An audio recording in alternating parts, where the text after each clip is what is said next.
Assalamualaikum warahmatullahi wabarakatuh. Saya Ahmad, mahasiswa STI Perkutia Timur angkatan 2017 jurusan Teknik Pertanian.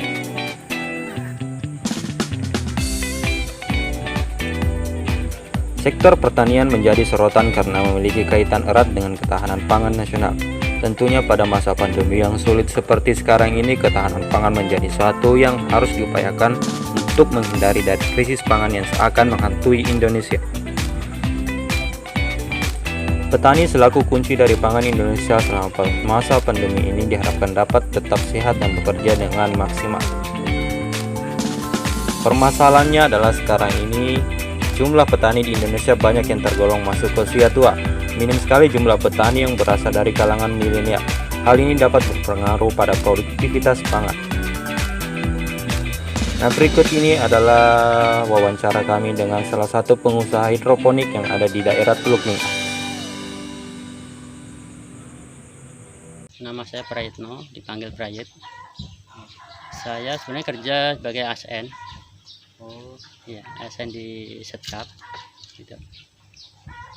Dan berkecimpung di hidroponik sudah mulai 2017. 3 tahun sudah Pak ya? Iya, 3 tahun. Jadi 2017-18 itu proses belajar. Kita mempelajari karakter tanaman. Itu yang utama di hidroponik, bukan masalah besarnya tapi karakter tanaman kita pelajari gitu. Nah, setelah itu baru menginjak kita belajar produksi, skala produksi gitu. Ini apa aja nih Pak yang ada di komoditas utama yang saya tanam ini selada, pakcoy, samhong, Thailand. Ada juga sih kale, cuma kale sekarang lagi nggak produksi. itu Yang bibitnya ya. diperoleh dari mana itu Pak? Kalau bibit selada saya di awal-awal itu 2017, 18, 19 saya pakai yang lokal Taiwan, Grand Rapid Tapung Taiwan untuk selada loh ya. Kalau untuk pakcoy itu panah merah, terus samhong itu NDS muda isit. Tapi kalau sekarang untuk selada ini hampir semua saya pakai impor Belanda. Iya, karena produk lokal kurang siap bertarung di dunia pertanian. Iya. Banyak kelemahannya. Iya. Gitu. Jadi apa saja nih Pak kayak kesulitannya? Untuk saat ini kesulitannya ya itu bukan kesulitan, saya bilang tantangan tersendiri buat petani hidroponik, khususnya di dataran rendah. Kita ini kan dataran rendah, hanya cuma 15 mdpl kalau nggak salah. Itu tantangan utama itu suhu terlalu panas. Tapi itu tantangan buat kami petani hidroponik harus bermain dengan teknologi. Artinya kita diminimalisir faktor pembatas. Nah, itu yang saya bilang tadi malam di podcast bicara pertanian. Kita di dataran rendah ini harus bisa merekayasa lingkungan. Kalau panennya ini Pak, sebulan berapa kali? Saya tiap hari panen. Setiap hari. Setiap hari bisa panen 20 kilo. Kayak gini kan, ini bisa panen. Itu minimal penjualan per hari itu ya minim 20 kilo. Itu harganya berapa? Harga sekilo estimasi kalau kita konversi ke kilo itu sekitar 50, 45 sampai 50. Karena untuk sangat sendiri belum berlaku sistem timbangan sih. Kalau selada ini masih per batang. Per batang itu 4.000. Ya, pendapatannya Bapak berpengaruh nggak Pak selama pandemi Covid? Berpengaruh, justru berpengaruhnya malah berpengaruh positif. Ada kenaikan. Ya, itu. Memang di awal minggu pertama ada Covid itu memang ada penurunan, tapi hanya sekitar 30% aja. Setelah itu seminggu setelah Covid itu penjualan justru meningkat. Nah, di situ kesadaran masyarakat untuk hidup sehat dengan mengkonsumsi sayuran sehat. Bukan hanya sayuran loh ya, sayuran sehat. Kenapa saya bilang sayuran sehat? Karena ini tanpa pestisida kimia. Itu yang utama. Karena dalam hidroponik sebenarnya pantangan tersendiri pakai pestisida kimia untuk jenis sayuran daun ya. Iya. Itu sebenarnya itu pantangan. Makanya sebenarnya kalau di green ada yang namanya sistem tertutup seperti yang di kisah saya yang kedua, saya sudah lihat kan, itu sistem tertutup sebenarnya. Jadi sebenarnya sih akses untuk orang keluar masuk itu terbatas.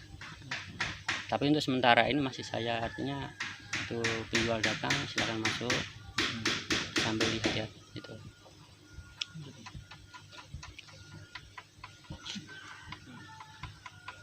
Ini penghasilan utama bapak atau ada ini? Profesi saya utama kan ASN, PNS. Jadi ini dijadikan sampingan. Iya, ini sampingan. Ini ya tadi untuk apa, bibit ini bibit impor Belanda kan, jenis RZ, varietas apa, Junction. Nah itu yang kendala utama di situ, kita mendapatkan bibit untuk saat ini masih agak, saya bilang agak susah karena sistem impor itu agak susah masih. Tapi masih ada pengganti lain sih, ya sama-sama Belanda juga, tapi masih ada sih solusi lain bibit. Jadi ini dijual kemana saja nih Pak? Untuk penjualan saya yang utama itu di pasar induk, suplai ke pasar induk.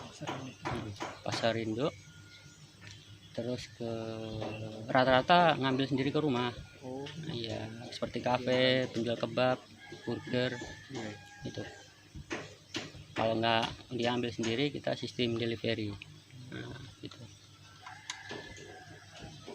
Ada juga sih kita sistem namanya sistem jemput bola. Jadi sayuran ini secara penjualnya kita dekatkan lagi ke konsumen. Nah, misalkan dari sini ke Sangat Lama jaraknya sekitar 5 kilo. Jadi kita titipkan di penjual yang kira-kira jaraknya 3 kilo dari tempat saya. Titip di penjual sayuran itu. Jadi konsumen lebih dekat lagi untuk mendapatkan sayuran. Ya, itu cara, kalau saya bilang cara penjualan yang apa ya? Yang benar. Kita sistem jemput bola. Ya. Ada juga sih sistem kita nunggu bola, artinya kita juga apa, kita lewat medsos, posting, kita nunggu di rumah, nanti ada datang sendiri gitu. Nah itu kan, cuma itu kan sistem menunggu. Kalau ini sistem apa yang di pasar tuh sistem konsinyasi, titip jual seperti itu.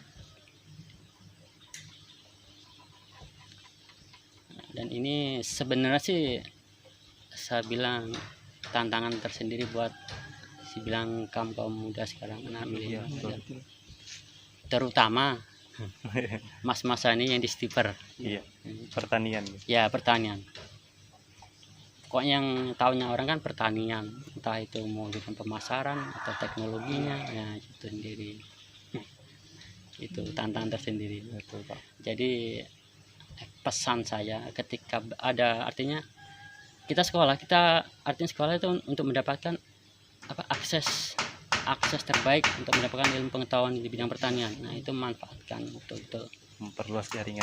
Iya betul, artinya jangan terus begitu sudah dapat ijazah terus nggak menekuni di dunia pertanian. Minimal menanam. Tuh. Karena sekarang ini pertanian lebih menjanjikan, saya bilang.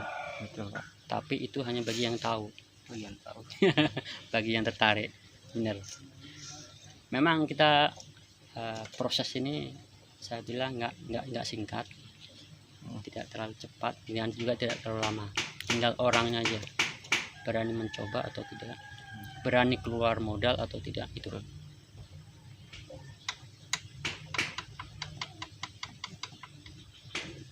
Jadi awalnya nih Pak, apa Bapak belajar sendiri atau mungkin? Ya, awalnya saya belajar otodidak, murni otodidak. Artinya saya nggak tahu, memang karena saya malas keluar rumah kan, jadi saya belajarnya di rumah. Kendala otodidak itu lebih banyak keluar modal, dan agak lama. Ya. Tapi ada sisi baiknya, ketika terjadi kesalahan itu langsung tersimpan di otak kita. Itu. Setiap kesalahan itu pasti langsung tersimpan. Itu sisi positifnya. Tapi sisi negatifnya ya kekurangan yaitu banyak modal lama tuh. Nah begitu menginjak belajar masih skala hobi, terus saya belajar menginjak skala produksi ini pun juga otodidak. Nah, karena di sini banyak yang perlu dikoreksi, terus akhirnya baru saya belajar di mana, Jakarta. Sempat ke Jakarta juga Pak Iya, belajar. Oh, ikut seminar gak Pak? Gimana? pelatihan memang. Pelatihan. Ya pelatihan baru belajar ini, baru ini GH yang pertama, GH kedua itu sudah melewati koreksi dari GH pertama ini. Kita bikin greenhouse pun juga otodidak, artinya nggak ada guru, cuma kita lihat di HP seperti ini. Dan alhamdulillah sekarang ya sudah bisa sudah dapat kerjaan juga aja kan, bikin greenhouse yang di APT Pranoto di Pancendana. Ada lagi Pak. Ini Itu berapa bukan cabang ini Pak? baru satu. Nah ini buka cabang lagi di Samarinda saya, tapi beda bendera ya. Karena beda manajemen lagi. Tapi yang punya Bapak? Ya patungan di sana Samarinda. Kayak pasang saham. Dan di Samarinda sudah ada 2 calon customer ini yang sudah menunggu. Yang satu di Hotel Mercure Samarinda, itu proses pemasukan penawaran. Ada lagi di counter Samarinda itu proses masih survei lokasi.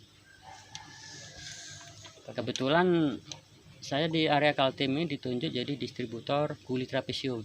Pernah dengar Seperti apa itu Pak? kulit trapesium? Nah yang di greenhouse saya yang kedua kan sebelahnya ada itu. Oh iya. Itu sudah. Oh. Jadi dia kulit trapesium memang buatan pabrik, memang dirancang khusus untuk hidroponik sistem NFT. Iya. Nah itu area Kaltim saya yang pegang, penjualan saya di Samarinda. Mantap. Itulah makanya saya bilang profesi petani suatu saat akan jadi profesi yang mahal. Iya. Karena pertanian ini hidroponik, kita yang harus kita kuasai sebenarnya bukannya sistem menanam. Kita mulai dari konstruksi GH, kelistrikan, sistem plumbing, ilmu fisika. Iya. Ilmu fisika di nutrisi itu kan semua pakai unsur kimia ya. Jadi bukan tentang tanaman aja. Bukan hanya tentang fisiologi tanaman, bukan. Banyak sekali. Mulai dari pemasaran lagi, terakhir pemasaran. Karena buat instalasi ternyata itu untuk skala produksi itu ada hitungannya. Bukan hanya kita menyambung pipa, itu bukan, ada hitungannya. Ada yang namanya open loop, close loop. Nah, penghitungan pompa juga ada hitungannya. Kapasitas tandonnya akan kita pakai, ada hitungannya.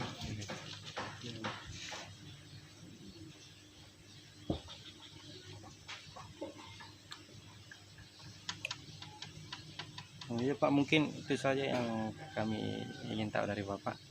Mungkin ada kesan dan pesannya Bapak untuk Oh iya, ya pesan untuk terutama anak-anak skipper, ya. terutama untuk anak-anak skipper lebih serius lagi menggeluti di dunia pertanian. Itu aja sih. Artinya kesempatan itu jangan disia-siakan. Iya. Kalau memang di skipper belum ada fasilitas untuk belajar hidroponik, usulkan ke rektor ya. Nah, Ya. bagian dosen. Itu yang utama. Iya. Karena itu yang utama, fasilitas pendidikan. Kalau kelas bagus tanpa didukung fasilitas praktek, Ya. sia-sia saya bilang. Oke. Hanya ilmu teori yang didapat. Iya. Itu aja.